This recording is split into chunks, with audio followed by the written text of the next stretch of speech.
Here we are. Oh dear.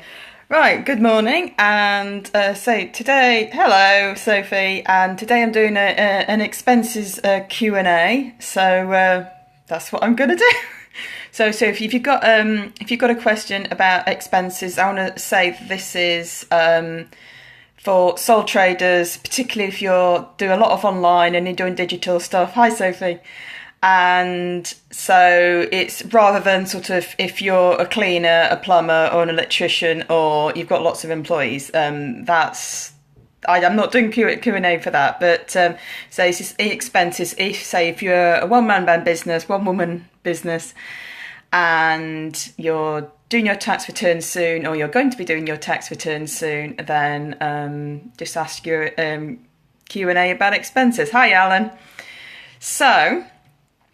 I'm Rosie Slosick. I'm a tax return coach for Cape Living freelancers in the UK. And if you want to find out more about me, or I've got lots of free resources and blog posts. Hi, that's on my webpage. If you go to my Periscope profile, you can go and have a look there. There's a link for you with some links a day to my expenses posts. Or it's One Man Band, that's ONE, onemanbandaccounting.co.uk/blog for the articles and /free-resources for all my free downloads, and you can go and have a look. So if it's anyone got any questions about expenses, bring them on.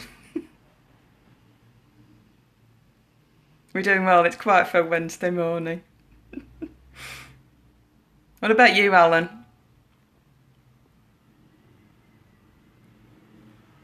Okay, well, I'll just carry on talking then.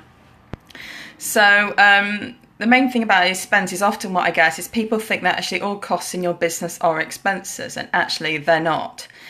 You have expenses and you have capital items, and expenses are the ones that are like day-to-day costs. So, for example, social media subscriptions, things like Buffer. And if you've got any like really basic training like Facebook ads training, things like your brain's going today, things like workbooks, stationery, postage, travel, home office stuff. Okay. Whereas capital items are the big stuff. So, for example, we're talking desks, laptops, cameras, that kind of thing, and they are treated differently. So you don't need to know. You do need to know. Like I said, if you want to know a bit more about this, go and look at the link that I've got on the profile. Yes, home office. Working from home, that's one of the biggest things I get asked about. Alan, if you go onto the link from my Periscope profile, there is a blog post there which has got it's a roundup of most of my main expenses posts, and on there's a link to my essential guide to homework and expenses. The main thing is that obviously you have to be actually working from home to begin with, but other than that there are two ways you can claim. There's one is a fixed rate. Now this is currently £4.50 a week. Yes, that's right, £4. I think it's £4.50 a week. Went up from £4. To double check on that. And basically, you don't have to keep any records at all. You can just claim that, and that's done. But I mean, you need to claim it for the number of weeks that you've actually worked from home for that year. So, for example, obviously it's not going to be 52, because even if you have worked 52 weeks a year, to be honest, I'm not so sure HMRC are actually going to believe that. Okay, put your question in, Sophie, because that's a description, and put the actual question in, and I'll get to it after Alan's, okay? And so you don't have to keep anything, you just claim that. You can just put a line in your spreadsheet, you just add it up. So say, for example, you've taken 4 weeks off throughout the year, and then you just put 42 times 4, and there you go. Not sure what we mean by pro rata. Basically, what you can do is, I see from what you said, yes. Basically, you add up the number of weeks that you've worked from home. There can be quite a lot of complications with depending on if someone else works from home and if you work from home for a job and all that kind of stuff. But basically, you've got the fixed rate. If you are an employee as well, there is it's treated separately for an employee. There is a different in working from home employee rate, and to be honest, I don't go into that because that's employee based. But there is one. It is separate. So I believe you can claim on your self-assessment if your employer doesn't give you the money back. But again, don't necessarily take my word from that one because it's not my particular specialty. But you can, but it is different to if you're claiming it as being sole trader. The other way of doing it is, well, in some ways it's kind of like pro rata. It's basically you do it by actual cost. And for this, there are certain things you can claim. So in general, it's gas, electricity, rent. You can claim council tax, but I don't generally recommend it. And you can claim mortgage interest, which I really don't recommend because then it brings in complications to do with capital gains tax when you sell your home. And I mean, yes, you can claim it, but I personally believe that not getting involved in having to pay capital gains tax when you sell your home is a better option. But legally, you can claim it. So that's electricity, gas, water if it's metered only, not if you're on rates.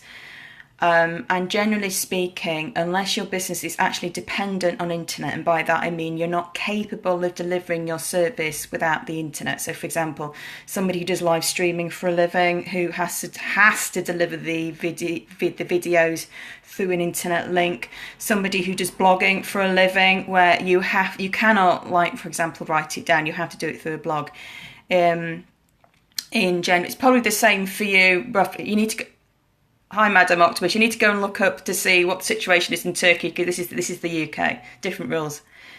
So you need to go and basically look at that, and then basically HMRC have a formula, and the formula is, and I've got a $1.99 ebook with the formula in. It's also in my How to Do Your Tax Return course, which is bit.ly/tax return course. It's all in there. And you can go and have a look. It's generally speaking, the homework and expenses is the biggest one that my clients actually get to claim back, because the difference can be hundreds of pounds you can claim depending on, particularly it's one of the few advantages of living in a small place, is the fact that it's actually the working from home expenses. Quite often you can claim quite a substantial proportion, which is nice. So what was your question again, Alan, because I missed that?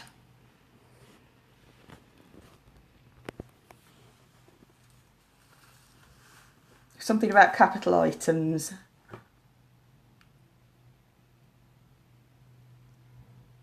Oh, we're doing well. Okay. Well, if you want to put it back in, Alan.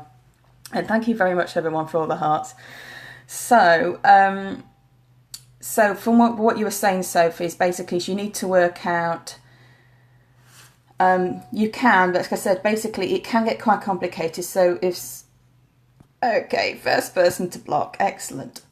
So you need to work, particularly if there's someone else working from home, or you're sharing the bills as part of your rent, or you're living in a house where everyone shares the bills. Is there a limit to the amount of capital you can claim?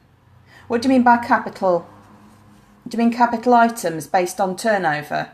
Or do you mean the usual sort of level that below which you claim something as a capital item? Okay. Right. So again, Sophie, if you go and look at my blog post on it, Sophie, I can't remember actually how much detail I go into in this one, but it can get quite complicated if you're an employee, or someone else you live living with is working from home. The main thing is probably often it's easy just to claim fixed rate. But again, that's one of the things that actually I will work through with my clients. We will go through the situation, what you can do and what you can't do. And sometimes it's worthwhile actually restructuring things so you can claim it. The main thing about home working expenses is you have to stick with exactly the same way of claiming until you move home, which can make quite a difference. So, okay, Alan, going on to capital items. With capital items, which are basically the big investment things in your business, they're the one-off. So, for example, Photoshop, if you buy the whole thing at once. Camera, you're welcome, Sophie. Camera, laptop, desk, lamp, all that kind of stuff. They're capital items and they're treated differently. So there is a tax-free, if something's tax deductible, which means you get tax relief for it, that applies to capital items as well. However, basically all businesses are treated obviously the same. So, it doesn't matter whether your business income is £50,000 or, it's 5 million. You're not, the tax deductible stuff is still roughly the same. However, you can quite understand that HMRC are not going to give 100% tax relief to someone paying £1 million for a combine harvester. It's not going to happen. So there is a limit. Now, for most of you watching, pretty much everyone, unless you're buying a very expensive van or something, you're almost certainly not going to go over that limit, but it does change every year. You do need to pay attention to what it is, because it can change quite dramatically. It sort of went from something like £25,000 to £250,000 recently, which is completely crazy. But generally speaking, it's not meant to change quite so much. So you need to have a look at that. The main thing is the fact that there is also, generally speaking, practically speaking, HMRC will argue that every single capital item in your business is a capital item. You should treat it as that, down from, say, 50p wine glass and up. Now, practically speaking, this doesn't usually happen in, practice. So what happens is that depending on the turnover of your business, i.e. the amount of income coming into your business, there will usually be a limit, sort of like an amount below which something will basically be an expense. So, for example, a 69p out that you've bought outright, technically speaking, is a capital item, but shove it in expenses, So again, if your turnover is sort of, say the income into your business is £50,000, you might have, say, £500 as your limit below, to be honest, actually it's probably more like 100 actually, below which anything like that you're going to have as an expense. But obviously use your common sense on this. If you've bought a laptop, if by some miracle you've managed to find a really, really good quality Apple Mac for £100, you don't say no, but you can't really argue that's an expense. So we would need to go into capital items. So you need to, and again, a lot of printers, you can't really argue that a printer is an expense, even though, to be honest, it'll probably be knackered enough to replace it after 3 years, and that might only be £50. So you need to be sensible. But generally speaking, there'll be an amount that won't below which is sort of like appropriate. For businesses that obviously have multiple £1 million turnovers, obviously theirs is a bit higher. This one particularly comes into play when it's something like training, and particularly the tax deductible rules, because it's quite common for me to have clients and their businesses aren't onto the £70,000 income yet, and they will invest say £10,000 in a mastermind program, or say £5,000 in a marketing program. Which is fine. It's not necessarily a bad decision. It's just that quite clearly for their business, that is then a capital item, which obviously has a serious longevity, rather than an expense. And this is partly because of the level of income of the business, which then obviously means that you're then onto the capital item tax deductible level rather than rules, rather than the expense. So things can be a bit different, get a bit complicated. But generally speaking, it's the amount, something will go over to being a capital item, depending on how much income you have. I say £50, £100 is usually a good, rule. So does that cover what you meant, Alan? Yes, good, excellent. I say it's so much simpler. It's actually the complicatedness is when I'm explaining it in general terms. It is so much simpler if it's just talking one to one and. My client will say, okay, well, what about this in the situation? And then it's a lot clearer. It'd be like, okay, that. It's so much simpler. It's like anything else. General is so much easier. It's like, imagine if I had to explain all the different kinds of cake recipe variations, I'd be here for 3 weeks. But, I can tell you how to do a Victoria sponge. 4 ounces of flour, 4 ounces of margarine, and a little bit of sugar. Yes, it can, Sophie. So, of course, or mastermind can be a capital item. Say it depends on what it is. So, for example, and it depends on the turnover of the business.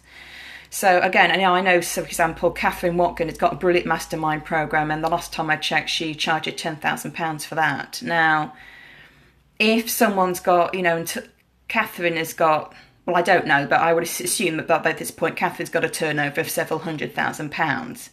So that then means that for her, the mastermind program, if she was actually the one taking it, then that's going to be an expense, like coaching usually is. However, given particularly when you can't really argue that £10,000, if your turnover, your business income when you're starting out is say only £5, £10, £15,000, that's clearly not an expense. It's not a day-to-day thing. It's an investment in your business. It's the whole point of you investing that money is that it's going to give you massive dividends. Later on. So by dividends, I mean sort of benefits rather than actual dividends in a limited company sense, although it probably did that as well. So the main thing is actually looking at the amounts. Like I said, for someone with a turnover of several £100,000, £10,000 in mastermind is going to be an expense. But for the more expensive courses, until your turnover, your business income is high enough, it's almost certainly going to be a capital item. Usually, again, whether or not it's tax deductible does depend, again, on whether it's a capital item expense, because the rules are different. But to be honest, you should never be buying something only because it's tax deductible. It's very useful and it's very good, but it's not free. Tax deductible does not mean free. It does not mean the taxpayer pays for it. It means that you will pay less tax overall. So I say it's a good thing, but it doesn't mean free. And as we all know, if you generally speaking, pay more taxes, you've got more profit. So does that explain it, Sophie?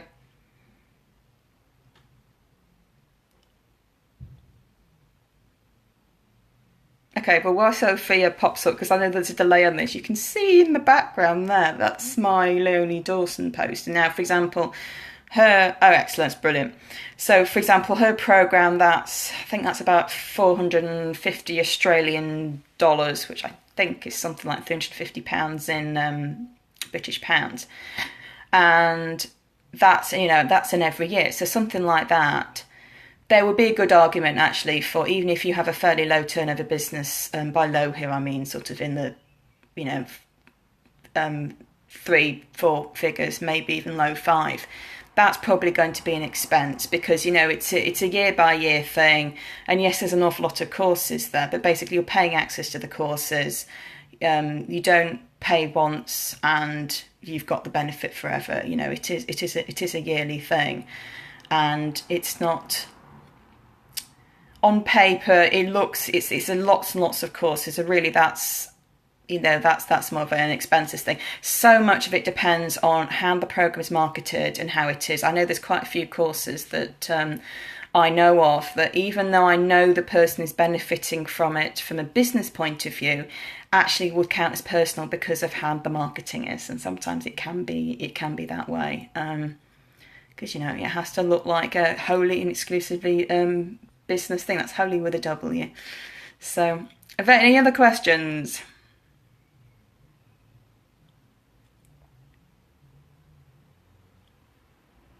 I was saying I've got a lot of the on my Periscope page. So if you just scroll up, you can have a look. It's onemanbandaccounting.co.uk. That's ONE/Periscope or /freelance-expenses, and that's my expenses roundup post, and that has, well, as you might expect, it's got a summary of all of my main expenses posts, and I think there's some of my how to do tax return posts on there, so you can go and have a look, get more details.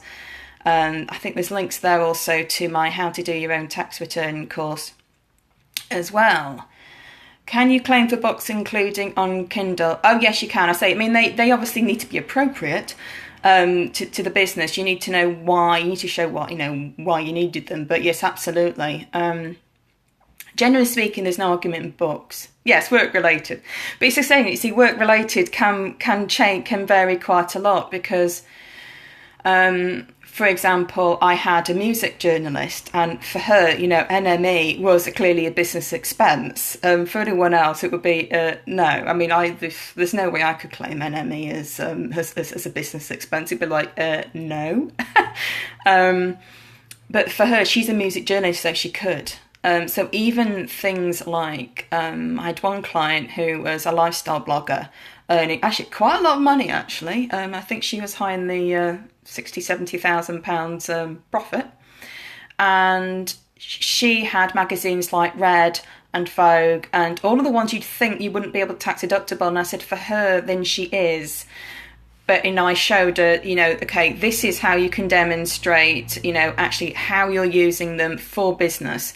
And yes, obviously she's going to enjoy reading them as well. But say, even stuff like that, you'd be surprised actually quite a lot of them, they are actually tax deductible. And whether or not it's a physical book or on Kindle, it doesn't really matter. A book's a book, isn't it? Well, I mean, it's different experience. But as far as tax deductibleness is concerned, a book is a book. But I mean, obviously, if you're buying it for business, then put it through the business anyway. So I said, and all my stuff is tax deductible as well. So my ultimate guide essential guide to homeworking expenses, and I've got a travel expenses one as well. They're tax deductible as well. So any other questions? So I've got a lot of this, and obviously a lot more detail, including the formula for my homeworking expenses in my How to Do Your Tax Return course, which is bit.ly/tax return course. And if you fancy doing your tax return before the end of the summer to get it done and out of the way, I'm holding a tax return retreat on the 14th of July, which is it's beautiful. It's in Cabin in the Woods, in only 5 minutes from the London Underground. I'm going to be opening the door soon for the super early bird. So if you like the look of that, it's at taxreturnretreat.biz, B-I-Z. And you can go and have a look on that, and that will include my tax return course as well. So it's that super early bird price. It's a bit like buy one, get one free. So just go and have a look. Has anybody else got any questions? Or I shall wrap up for the day and we can all get a cup of tea.